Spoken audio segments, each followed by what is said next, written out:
রাজধানী ঢাকার কারওয়ান বাজার অন্যতম বৃহৎ মাছের বাজার। এ বাজারে পরিচিত দৃশ্য মাছ কাটিয়ে নেওয়া। বটি নিয়ে বিভিন্ন বয়সের নারী পুরুষ বসে থাকেন সারিবদ্ধ হয়ে। ক্রেতারা মাছ কেনার পর সেখান থেকে মাছ কাটিয়ে নেন। সুনিপুণ হাতের ছোঁয়াতে মুহূর্তেই কাটা হয়ে যায় মাছ।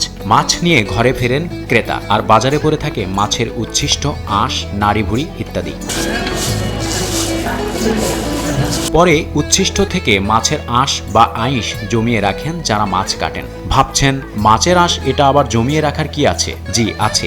এই মাছের আঁশ কিন্তু ফেলনা নয়। আমরা যেটা অপ্রয়োজনীয় মনে করে ফেলে দিই, যার গন্ধে বিরক্ত হই, সেই আঁশের দাম কিন্তু লাখ টাকা। বড় আইসটা তো বড় দামে, এক একজনে আইসটা মনে করেন ভাই একজনে 400 কেজি 500 কেজি অর্ডারই কাস্টমার কাটে, এভাবে টাকবর নিয়ে যায়। বাজারে সারাদিন মাছ কাটার পর জমাকৃত আঁশ ধুয়ে শুকাতে দেওয়া হয়। ব্যবসায়ীরা এই কাজটি খুব যত্ন দিয়ে করে থাকেন, কারণ এই মাছের আঁশ শুকিয়ে কেজি প্রতি 80 থেকে 100 টাকায় দেদারসে বিক্রি হয়। মাছের আইসটা তো 100 টাকা বিক্রি হয় কেজি। এই পাটি মাসে একবার কিনতে আসে। এক একজন মাছ কাটা ব্যক্তি মাসে 50 কেজি থেকে 800 কেজি পর্যন্ত মাছের আঁশ বিক্রি করেন।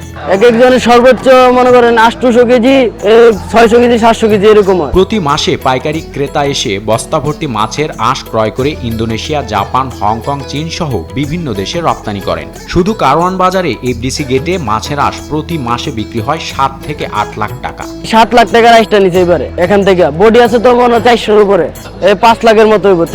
তেল বিক্রি হয় 65 কেজি, তেলের কেজি হিসেবে 65। মাছের আঁশে থাকে কোলাজেন, যা খাদ্য, ওষুধ, ফুড সাপ্লিমেন্ট ও কসমেটিক শিল্পে ব্যবহার করা হয়। এছাড়া বৈদ্যুতিক পণ্য, ব্যাটারি তৈরি, কৃত্রিম কর্নিয়া, মাছ ও পোলট্রির খাদ্য, ক্যাপসুল তৈরিতেও মাছের আঁশ ব্যবহৃত হয়। এজন্য রপ্তানির বাজারে মাছের আঁশের চাহিদা অনেক বেশি। চালের কাজে লাগা শুনি সব বানায় খায়, আবার ওই যে ওষুধ বানায় হাড়ের রোগীর দুর্বলতা না, হাত দুর্বল এই সিরাপ বানায়, আবার নেল পালিশ, লিপস্টিক এগুলা বানায়।